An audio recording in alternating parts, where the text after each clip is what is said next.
millions of women, the peace meant a return to a traditional female role, focused on home and family.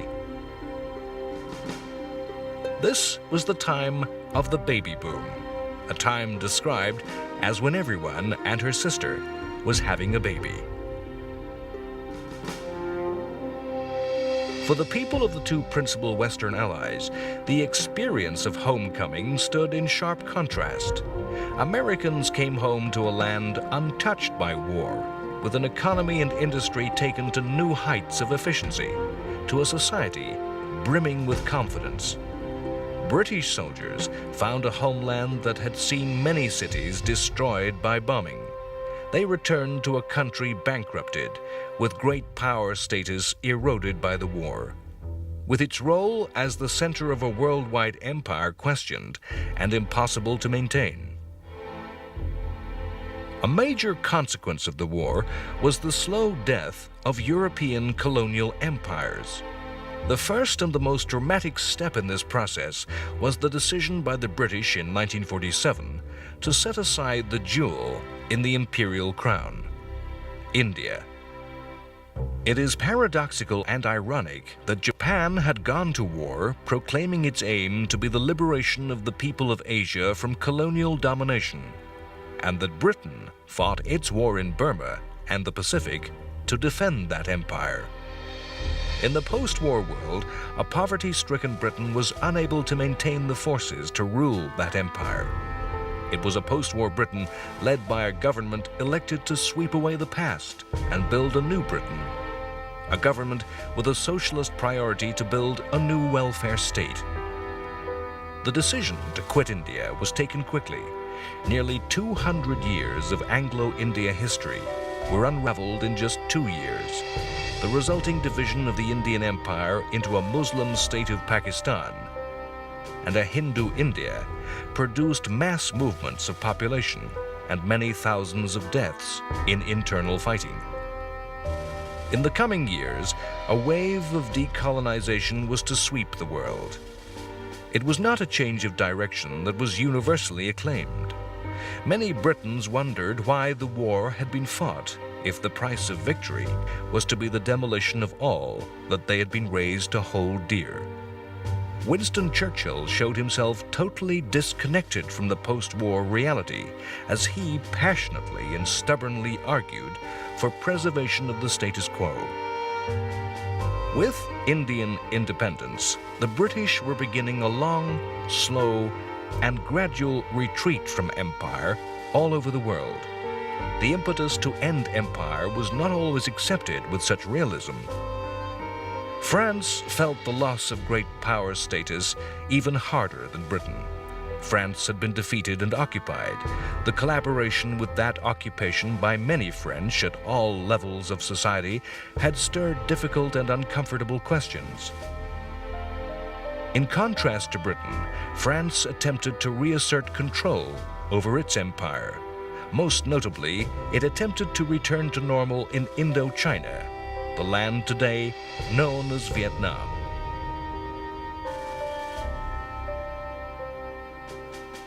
No sooner had France found peace in Europe, it embarked on a war against the Viet Minh, the National Liberation Army of Vietnam, led by Ho Chi Minh.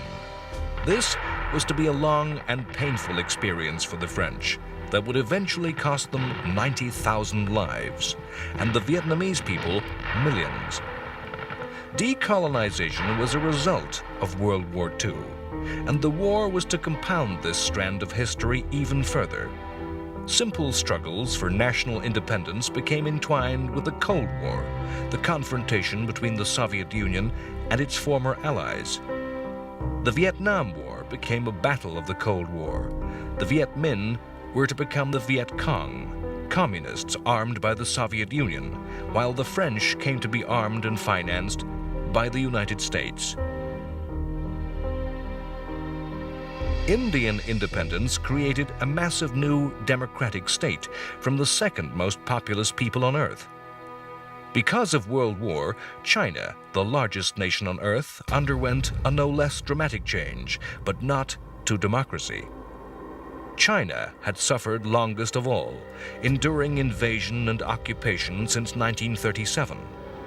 A long civil war fought between communist revolutionaries led by Mao Zedong and the nationalist government led by Chiang Kai-shek had merged into a tangle of conflict with the war against the Japanese invaders. A war of shifting alliances, of betrayal and factionalism had spread out across the vast Chinese countryside. Once the Japanese had collapsed in defeat, the Civil War resumed, and techniques of revolutionary war perfected by Mao were turned against the nationalists. Despite American backing, the result was defeat for the nationalists. The nationalists retreated to the island of Taiwan to set up a government in exile. In Beijing, Mao Zedong proclaimed the People's Republic of China, and a new thread of history sprang from the source of World War II.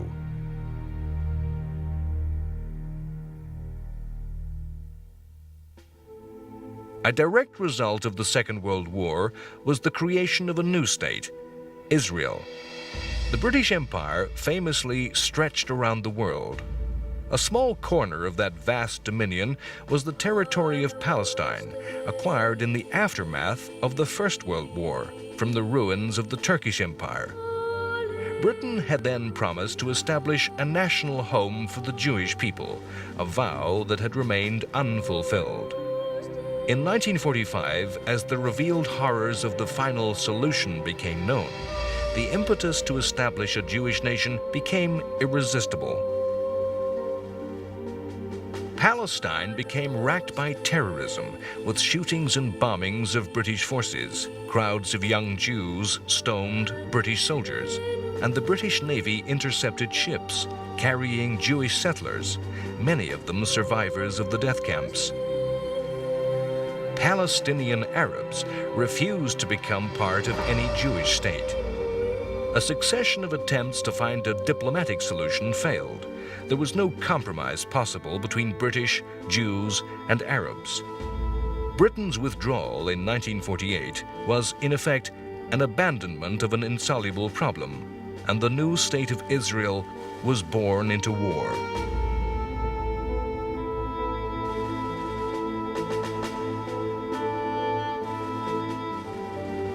All conflicts advance both the techniques and tools of the art of war. Scientists and engineers are inspired to invent new weapons. Commanders rise to the moment and devise new types of fighting, or they grasp the potential of new weaponry to be used in classic ways. World War II was no different, bringing forth a massive arsenal of new and terrifying weapons. The World War II inventions of the ballistic missile and the nuclear bomb, when combined together, have changed all subsequent history, despite never having been used in anger.